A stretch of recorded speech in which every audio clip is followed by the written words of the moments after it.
फूल मक्खी और बकोला शेर। एक सुंदर जंगल में कई शहद की मक्खियां रहती थीं। उनमें सबसे समझदार मक्खी का नाम फूल था। फूल और उसकी दोस्त मक्खियां दिन रात मेहनत करके अपने छत्ते में शहद जमा करती थीं। उनका छत्ता बहुत सुंदर और मजबूत था।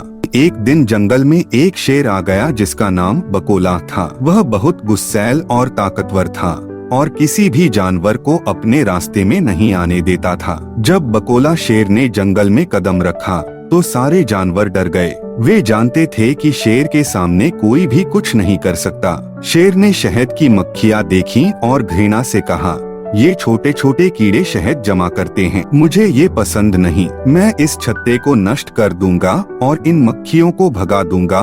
फूल और उसकी दोस्त मक्खियां डर गईं, लेकिन फूल ने हिम्मत नहीं हारी। उसने सारी मक्खियों को इकट्ठा किया और शेर से बात करने का फैसला किया। वह शेर के पास गई और बोली, शेर भाई, हमें परेशान मत करो। अगर आप हमें जिंदा रहने का मौका दो तो हम तुम्हारे लिए एक ऐसा काम कर सकते हैं जो तुम्हारे लिए फायदेमंद होगा। शेर ने गरजते हुए कहा, तुम्हारी क्या औकात है? तुम तो छोटे छोटे कीड़े हो, मुझे तुमसे क्या फायदा हो सकता है?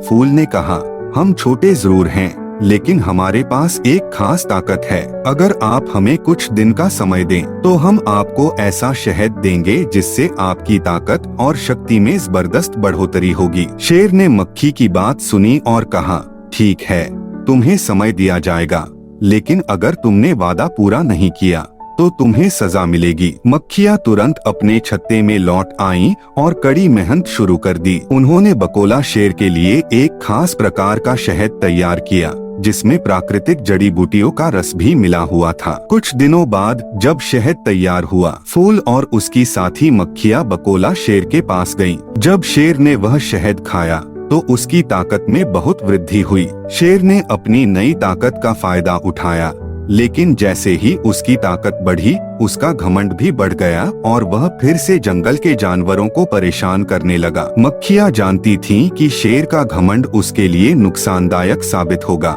इसलिए उन्होंने उससे बदला लेने की योजना बनाई। मक्खियां जंगल के जानवरों को इकट्ठा करके शेर के सामने आईं। उन्होंने शेर से कहा, तुम्हारा घमंड सिर्फ तुम्हारी ताकत की वजह से है और तुम्हारा घमंड तुम्हें तबाही की ओर ले जाएगा। शेर ने हंसते हुए कहा, तुम सब छोटे छोटे जानवर मुझे कैसे धमका सकते हो? उसी पल मक्खियां शेर के चारों ओर मंडराने लगीं और उसके कानों में बार बार भिनभिनाने लगीं। शेर जितनी बार अपने कान हिलाता, मक्खियां और तेजी से उसके पास जाकर उसे और परेशान करती। कुछ घंटों में शेर की ताकत कम होने लगी और वह थक कर बैठ गया। मक्खियां उससे बोली, देखो, तुम्हारा घमंड तुम्हारी ताकत के साथ खत्म हो गया। अब तुम्हें ये समझ आ गया होगा कि किसी को तंग करना और खुद को सबसे बड़ा समझना सही नहीं होता। शेर ने शर्मिंदा होकर अपनी गलतियों को स्वीकार किया और मक्खियों ने भी उसे माफ कर दिया। वे शेर से बदला नहीं लेना चाहती थीं,